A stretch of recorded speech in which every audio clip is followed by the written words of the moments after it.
we would have been an hour and a half late to this event and had no excuse. We would have just rolled in like everything was fine. And we would take off our shoes and play the guitar while we were supposed to be working. And everyone would love it, and we'd all get promoted. So. Yes, that's horrifyingly accurate. Harris, there are many, many, many stories about Harris that we could tell. Very briefly before, we're going to do a reading of some text messages that Harris and I sent. That this is it's a slightly longer version of something that Stephanie put in the book. But before, I just want to tell one quick story because I think about Harris all the time, like I said, and that's not an accident. It's because a lot of things in the culture remind me of him. And recently, when the trailer for the new Star Wars movie, the prequel movie, the Han Solo prequel movie came out, immediately the first thing I thought of was a real moment in the room when the J.J. Abrams movies were announced. Harris argued vehemently in the room at Parks and Rec that he should be the one to write the Star Wars movie, though J.J. Abrams is the first one. And I said, are you a fan of it? I didn't know you were a fan of the movies. He's like, I'm not. I don't know if I've seen them. But I could write it as good as anybody. And I was like, well, okay, what would your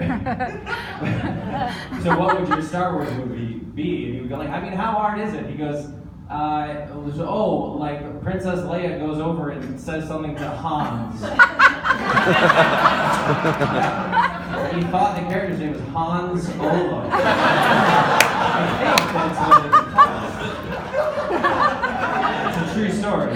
Harris, and he had a number of insane boasts, and after we're done reading these texts, we're going to show there will be a video presentation where we put one of his boasts to the test. We'll save that for later, but do you have an anecdote you want to tell? Yeah, I wanted to share one too, which was Harris had a really important pitch meeting where he was pitching to direct a script that he had written, or maybe directed with Armin. And he was meeting with like studio execs, and the purpose of the meeting was like to sell them on why he, Harris, and Armin should direct the movie.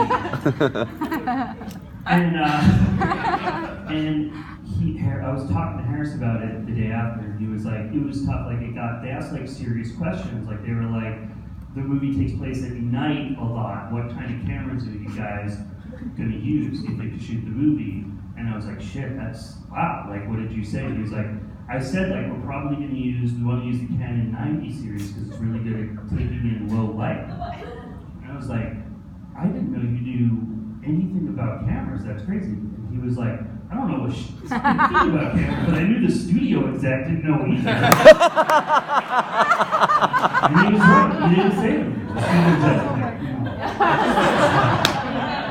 Canon 90. Yeah, Canon 90. That's a smart move. Had he played, he used the Canon 90. All right, so now, I have saved all of my text exchanges with Harris until the present day because they delight me so much. And this is, again, something that Stephanie put in the book. And this is a slightly longer version of it. But so I will play the role of me texting, and Dave will play the role of Harris texting. And if I do this motion, it means that I responded to Harris's text with just silence because I was so annoyed or something. So here we go. You ready there, bud? Yeah. Here we go. May 29th, 2012. 3 poop emojis. Hey man, I'm taking a 3 poop emoji in the basement. I'm your boss.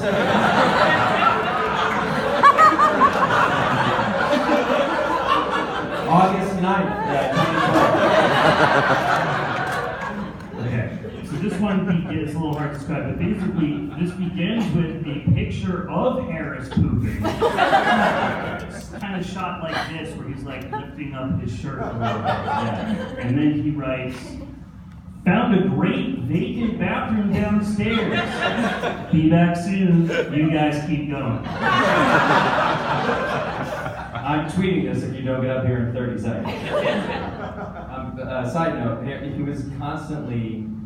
would constantly, and very graciously, when he left the room, tell us that it was okay if we kept working. It was very weird, but he wasn't like a bit. He was like, you guys keep going. I was going, as if he was like the boss. And occasionally, just because he was so confident, he would go like, you guys go ahead and keep going, and I would find myself going, okay. September 3rd, 2012. Mike, I just returned to the airport and they impounded my car. I know it's a hellish week, but I may be an hour late tomorrow because I have to go to the DMV. Sorry. False alarm, see you tomorrow, XOXO. Your life is very confusing. September 27th, 2012. There is a goth chick, extra, who has an actual metal crucifix under her chest skin, and she got surgery to make her ears pointy like an L. So hot. Talking about the hot extras on set, huh? Humble brag. Touche, I suppose. Maybe I pause here to say, I went through my old texts and I was like, oh, maybe we could read some other text exchanges, and they were all about our coworker's breasts. That's like all he texted me about. Very actionable. Oh my God. And hopefully the statute of limitation had passed, but I'm sorry, Mike, that's what he was saying. I mean, I feel like I knew that. October 26th, 2012. Sorry, okay, yeah. Dude, sick tweezer from Halloween 1990 show on XM29. That's the all fish XM channel. Then amazing segue from foam into feed. Probably my fave set from pre-Rift era.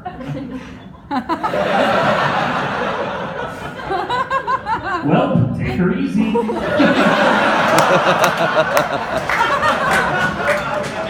One thing that was great about Harris is that if he texted you a thing, a word or phrase you didn't know what it meant, you could assume that it was a fish reference, and then you'd be like, oh, okay.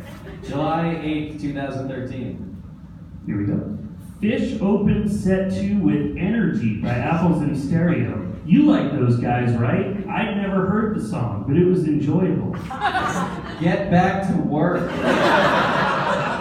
Was this one of the most important texts you have ever received? No. July 21st, 2013. The tweet I wrote in response to your tweet is making me laugh so much.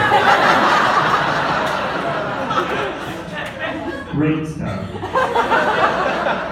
Also, I'm pitching to Universal at 9 a.m. tomorrow. Thank you. So this text is, I made a hilarious public joke at your expense, and also I won't be coming into work tomorrow because I'm trying to set up a competing project. That is one way of looking at it. November 28th, 2013. Happy Thanksgiving, brother. Just saw 12 Years a Slave. You shouldn't have slaves. Weirdest Thanksgiving message ever. He's not wrong. No. You shouldn't have slaves. Is the lesson. That was his takeaway. It's all whole movie. You know what? December 29th, 2013. I'm backstage at Fish, and all of Mike Gordon's family is raving about Parks and Rec to me, so I sincerely thank you from the bottom of my heart. Do you want me to request a sample in a jar for you? I'm glad for you. By the way, I kind of think we should ask Fish to be on the show for the Unity concert episode we're doing. They seem like they might be into it. The good news is I kind of maybe already floated it by their He's into it. So the good news is that you unilaterally acted on the show's behalf and made a major production decision for what might be the series finale. That is correct. Love Harris, don't ever change. Love you, bud. May 5th, 2014. So, yawn, second time is the answer to a Jeopardy clue. No biggie. He meant that, I assumed that Humble Brag was a Yes, it was author of Humble Brag, yeah. Twice. Sorry, May 14th. Just realized that Dr. Saperstein is the name of the OBGYN in both our show and Rosemary's Baby. Coincidence? May 20th. Listen, you're better at symbolism and metaphor than I am. I'll give you a mountain bike if you watch the new Jake Gyllenhaal movie on demand and explain it to me. It's called Enemy.